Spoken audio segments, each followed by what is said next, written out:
યોગ સંસ્થાન કલોલ તરફથી બંને યોગ ટ્રેનર મિત્રો અહીંયા આવ્યા છે, તો આપણે એમનું સ્વાગત કરીએ છીએ અને એમને કહીએ કે ભાઈ આપણને યોગનું ટ્રેનિંગ આપે.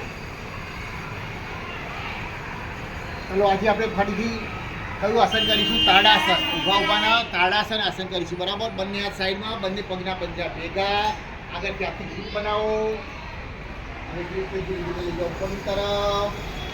શ્વાસ ભરીને હાથે ઉપર ખેંચવાના અને આગળ પંજા પર ઊભા થાવ. દ્રષ્ટિ એક તરફ સ્થિર કરો એટલે બેલેન્સ રહેશે.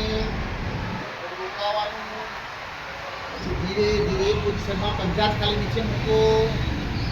ફરીથી શ્વાસ ભરીને પંજા પર ઊભા થાવ. શરીર ઉપરની તરફ ખેંચો. ખેંચો ઉપરની તરફ. અને હાથની ગ્રીપ આગળની તરફથી ધીરે ધીરે નીચે. કયું આસન થયું? તાડાસન. જે બાળકોની હાઈટ ઓછી હોય એ દરરોજ આ આસન કરે છે એમની હાઈટમાં વધારો થાય, ઊંચાઈ વધે. એ બધા જ હાડકા, આપણા હાડકા કેટલા હોય છે શરીરમાં? હાડકા બધા જ હાડકા 206 હાડકા, 206 હાડકા આપણા મજબૂત બને. બરાબર. આ એનો ફાયદો બાળકો માટે સારામાં સારું આસન.